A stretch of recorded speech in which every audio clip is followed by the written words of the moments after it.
خوشی چھاؤں کی طرح اور غم دھوپ کی طرح ہوتا ہے۔ دھوپ جاتی ہے تو چھاؤں آتی ہے، اور چھاؤں جاتی ہے تو دھوپ آتی ہے۔ انسان کا نفس ایک بے قابو گھوڑے کی طرح ہے۔ اگر انسان اس پہ قابو پا لے تو دنیا اس کے قدموں میں آ جاتی ہے۔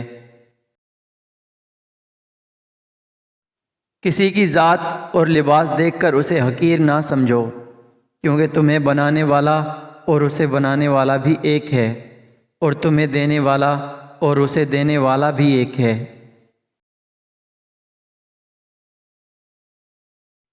برے انسان کی نشانی یہ ہے کہ وہ خود کو دوسروں سے اچھا سمجھتا ہے۔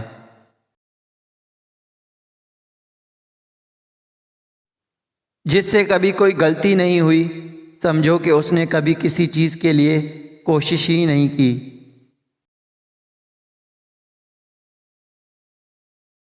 دروازہ چھوٹا ہی رہنے دو، جو اپنا ہوگا وہ جھک کر آئے گا، اور جو اپنا نہیں ہوگا وہ دروازہ دیکھ کر ہی چلا جائے گا۔ اس انسان میں اور جانور میں کوئی فرق نہیں جو اپنا درد تو محسوس کرے لیکن دوسروں کا درد اسے محسوس ہی نہ ہو۔ نصیحت مان کر اس پہ عمل کرنے والا نصیحت کرنے والے سے بڑا ہوتا ہے۔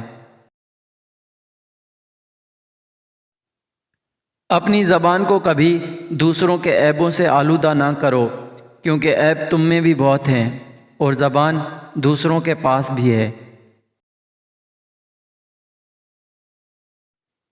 رات میں سونے کے بعد ہر کسی کی صبح نہیں ہوتی، اس لیے سب کو معاف کر کے اور خدا سے معافی مانگ کے سویا کرو۔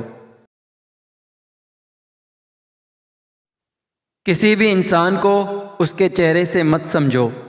انسان ایک کتاب کی طرح ہے جو باہر سے کچھ اور نظر آتا ہے اور اندر اس کے صفحات پر کچھ اور لکھا ہوتا ہے۔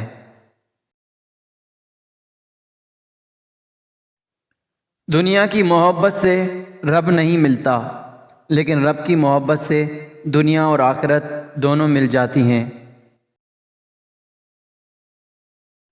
خاموشی تمہاری عزت کی حفاظت کرتی ہے، اور زیادہ بولنا لوگوں کی نظر میں تمہاری اہمیت گرا دیتی ہے۔ اس کو بھی عزت دو جو تم سے بری طرح پیش آتا ہے، یہی اصل انسان کی نشانی ہے۔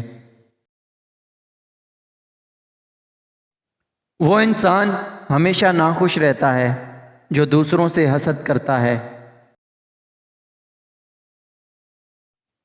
خاموش دعا اور خاموش محبت دونوں ہی بہت مضبوط اور طاقتور ہوتی ہیں۔ جب آپ جاہلوں میں گر جاؤ تو وہاں سے نکلنے کا ایک ہی حل ہے، اور وہ ہے خاموشی۔ سب سے زیادہ عقل مند شخص وہ ہے جو لوگوں کو معاف کر دے۔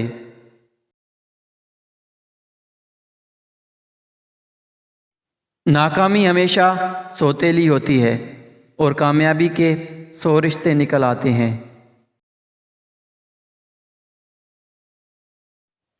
خدا انسانوں سے صرف عبادت نہیں چاہتا، عبادت کے لیے خدا کے پاس فرشتے کافی ہیں۔ خدا انسان سے وہ سب چاہتا ہے جس کا خدا نے قرآن پاک میں حکم دیا ہے۔ ایسے لوگوں کو دولت نصیب نہیں ہوتی جو لوگ دولت کو جمع کر کے رکھتے ہیں۔